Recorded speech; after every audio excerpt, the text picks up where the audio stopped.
Ça fait plus de 20 ans qu'il colle sur les murs du monde entier, dans des prisons, sur des frontières, des paquebots, des trains. Il fait même disparaître des monuments entiers. L'œuvre de JR, c'est tout ça. Alors on l'a rencontré dans son studio pour parler des projets qui ont marqué sa carrière. L'histoire de la photo avec Ladji, elle est assez dingue parce qu'on faisait déjà plein de trucs ensemble. Et un jour, on était au Bosquet. Il me dit « Tiens, vas-y, pourquoi tu m'as pas pris en photo ?» Et il pose comme ça. Et tous les enfants arrivent derrière. Et lui, il dit « Non, attendez, bougez. » Tous ces gamins essayent de rester dans la photo.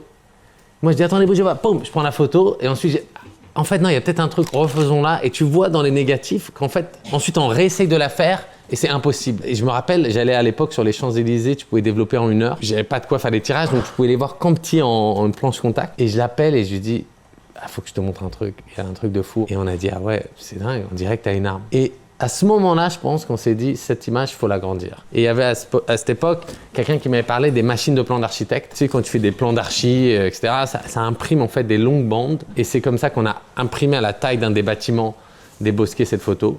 Et d'autres photos. Et 1 an plus tard, alors que les photos étaient toujours collées sur les bâtiments du quartier, les émeutes ont explosé devant parce que Zied Bouna s'était réfugié dans un transformateur électrique qui était juste devant la photo du braquage. Cette image, elle a fait que faire de plus en plus sens. Et des années plus tard, on a fait une longue fresque avec Ladji qui représentait, on l'appelait Chronique de Clichy-Montfermeil, qui représentait un peu plus de 800 habitants, y compris le maire qui avait porté plainte contre nous, y compris, je sais pas moi, les pompiers, les éboueurs, tout le monde. C'est-à-dire que l'idée, c'était d'inclure tout le monde. Cette fresque, elle a été exposée au Palais de Tokyo. Et je me rappelle à l'époque, c'est une histoire assez dingue, le président de la République, qui était François Hollande, était venu et avait dit « Mais ça, c'est l'histoire de France ». Ce soir-là, au vernissage, il y avait aussi le maire. Et on dit « Monsieur le Président, vous savez, il y a aussi le maire. Bon, il avait porté plainte contre nous, mais voilà, on l'a représenté dans la fresque. » Il dit « Monsieur le maire, je vous le dis, moi, si vous trouvez un endroit permanent pour cette fresque dans le quartier, je viendrai l'inaugurer. » Et avant la fin de son mandat, ça a été fait. Il est venu et ce jour-là, il a déclaré l'œuvre monument national.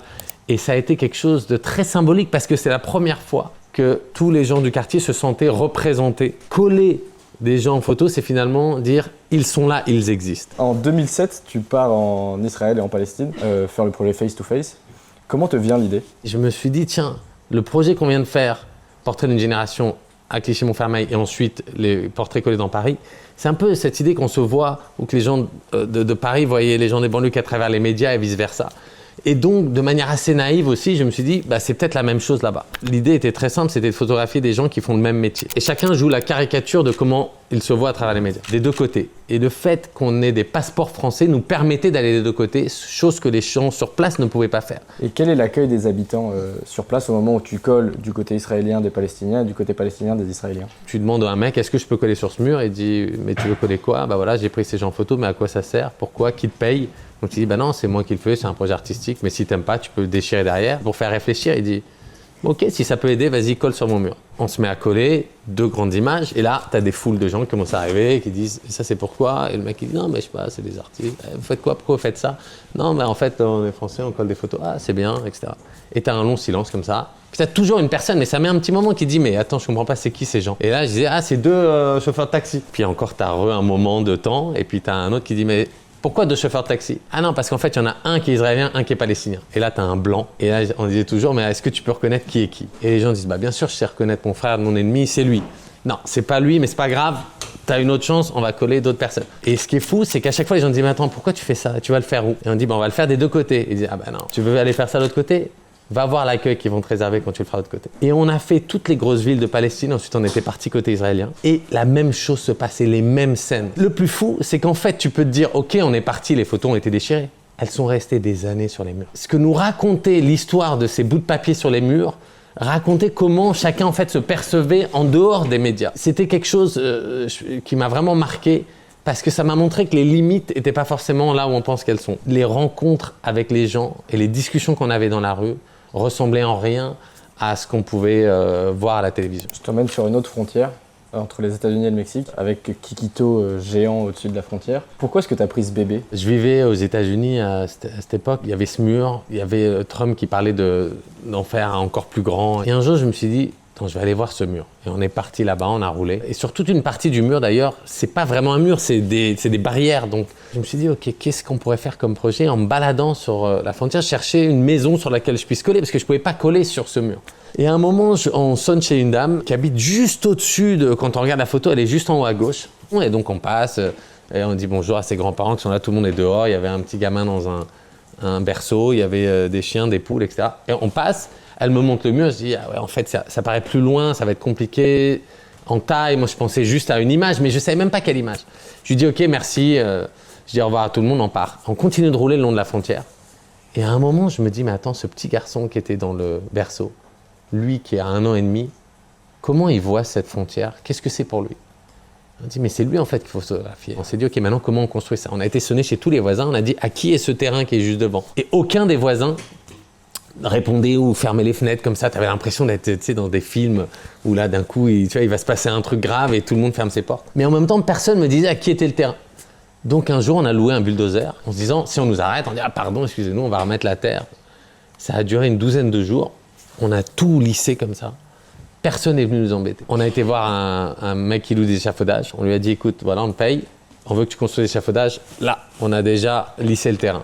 Et en une journée avec mon équipe, on a collé sa grande photo. Tout de suite, tu captais, quand tu passais de l'autre côté, qu'il avait les mains sur le mur. Et à ce moment-là, j'ai posté sur les réseaux, voilà le point, vous pouvez y aller vous-même. Ce que j'avais pas pensé, c'est que des gens allaient venir des 2 côtés en masse. Et ce qui s'est passé quand ils sont arrivés sur place pour faire une photo, c'est que les gens se voyaient à travers le mur. Ils étaient venus pour la même chose, sauf que chacun le voyait d'un côté. Et les gens ont commencé à se parler à travers le mur. Donc moi, dès que j'ai vu ça, je dis ah, catastrophe, il va y avoir un nombre d'arrestations de gens qui sont juste là pour faire des photos, mais les border patrol vont penser qu'ils passent de la drogue, des armes ou autre. Et en fait, tous les jours, ça se passait, ça continuait à envoyer des photos. Et il se passait rien. Et donc, on a pris un peu la confiance et à la fin, on s'est dit, on va faire quelque chose pour clôturer ça, parce qu'on avait loué l'échafaudage qu'un mois, on ne pouvait pas se permettre plus. Et on a décidé de faire une table qui traverse le mur, où la moitié des gens mangeraient côté États-Unis, l'autre moitié mangerait côté mexicain. Et vu du haut, le mur disparaîtrait. On a construit la table côté mexicain, mais si vous regardez sur la photo, côté américain, en fait, c'est juste un grand tissu qu'on a ouvert au dernier moment. Et au moment où on l'a ouvert et les gens l'ont posé, on s'est dit, allez, on fait semblant de manger pendant 5 minutes. Tout le monde a commencé à se passer le sel à travers le mur. On avait pris des musiciens, 5 côté mexicain, 5 côté américain, mais du même groupe qui ont commencé à jouer. 5 minutes passent, 10 minutes passent, 20 minutes. On fait des images, etc. Et en fait, personne vient. Et au bout d'1h15, il y a une voiture de border patrol qui arrive. Et le mec descend. Et là, tout le monde commence à paniquer. Je dis, non, attendez, moi, je suis côté mexicain. Je suis safe, envoyez-le moi, je prends tout. Le mec vient à moi, bonjour, c'est vous l'organisateur? Je dis oui. Et il voit qu'il ne peut pas m'arrêter, je suis de l'autre côté du mur. Et je dis, mais est-ce que vous acceptez de prendre le thé avec moi? Et on échange le thé comme ça.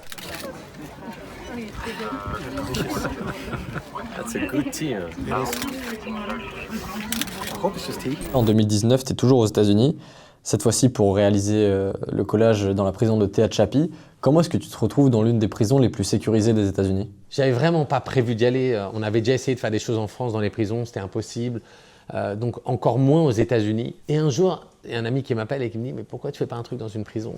Et je dis « Non mais c'est quoi? C'est pas la question, j'adorais, mais on n'aura jamais les permis. Donc je te dis tout de suite, c'est pas possible. » Et comme je savais pas comment finir cette conversation, parce que je me dis « Il se rend pas compte en fait. » Il me dit « Mais qu'est-ce que tu ferais ?» Je dis « Bah non, mais si je pouvais, bien sûr, je collerais toute la prison, toute la cour d'une prison. » Il me dit « Ah, c'est génial, je te rappelle. » Moi je me dis, j'en entendrai plus parler. Il appelle un mec qu'il connaît, qui fait des projets dans des prisons. Ce mec-là, il dit « Ah c'est vrai, il veut faire un projet? Attends, j'appelle le gouverneur. » Va savoir pourquoi, il avait le numéro du gouverneur de Californie. Il l'appelle, le gouverneur dit « Quoi? Mais de quoi vous me parlez, etc. » « Mais non, mais j'essaie d'avoir un permis pour un artiste. » « Non, non, mais attendez, il ne faut pas m'appeler moi. Vous appelez mon cabinet. Je ne sais pas de qui vous me parlez. Moi, je ne connais pas cet artiste. » « Mais si, c'est un artiste, il prend des gens en photo, il enregistre leurs histoires, etc. » Et le mec dit « Attendez une seconde. Mais moi, j'étais dans une œuvre au SF MoMA, d'une fresque avec 1200 personnes.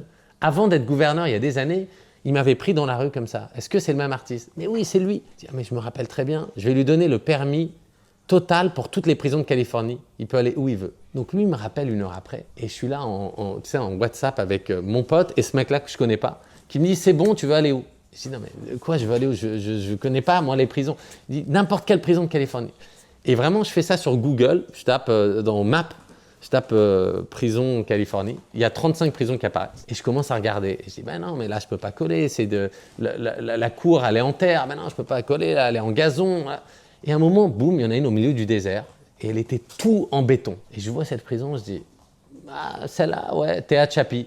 Il dit, ah, Tehachapi, non, c'est un peu compliqué, c'est une des plus violentes aux États-Unis, c'est une maximum sécurité, enfin une super max. 2 jours plus tard, je suis parti là-bas et c'est le début du projet. Le jour du collage, vous mettez combien de temps avec les détenus et les gardiens à coller? On avait prévu 2 jours. Le truc, c'est que tout le monde se met au taquet et se met en mode ultra concentration. Et le collage se passe beaucoup plus vite que prévu. Et vers 14h, on avait quasi fini. Donc moi, j'étais super content parce qu'on avançait. Mais à un moment, eux, ils me disent, non mais attends, on a bientôt fini là. Mais tu sais que nous, ils vont nous renvoyer en cellule si on a bientôt fini. Je dis, ah mais oui, bien sûr.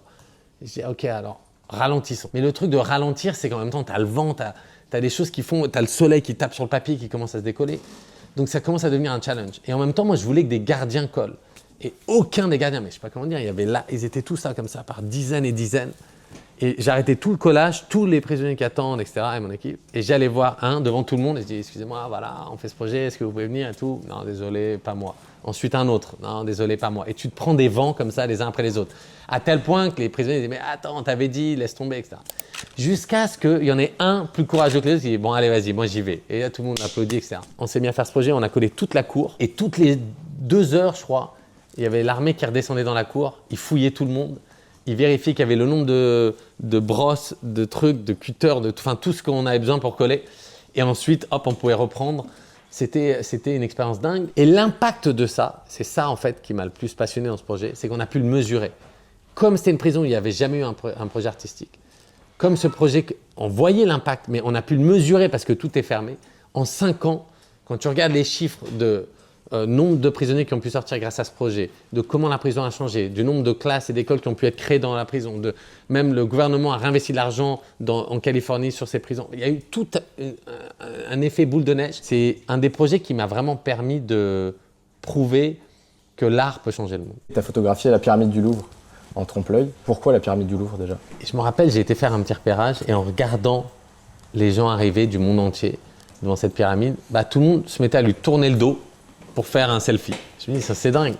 Quand tu regardes le truc, tu te dis, on est fou quoi. On est venu voir la pyramide et on lui tourne le dos. Et donc, c'est comme ça que m'est venue l'idée de la faire disparaître et de créer un trompe-l'œil qui serait visible donc que d'un point, ça s'appelle une anamorphose. C'est comme ça que cette œuvre est née. Tu as fait aussi les falaises du Trocadéro, tu as fait des collages en Italie, aux États-Unis, etc.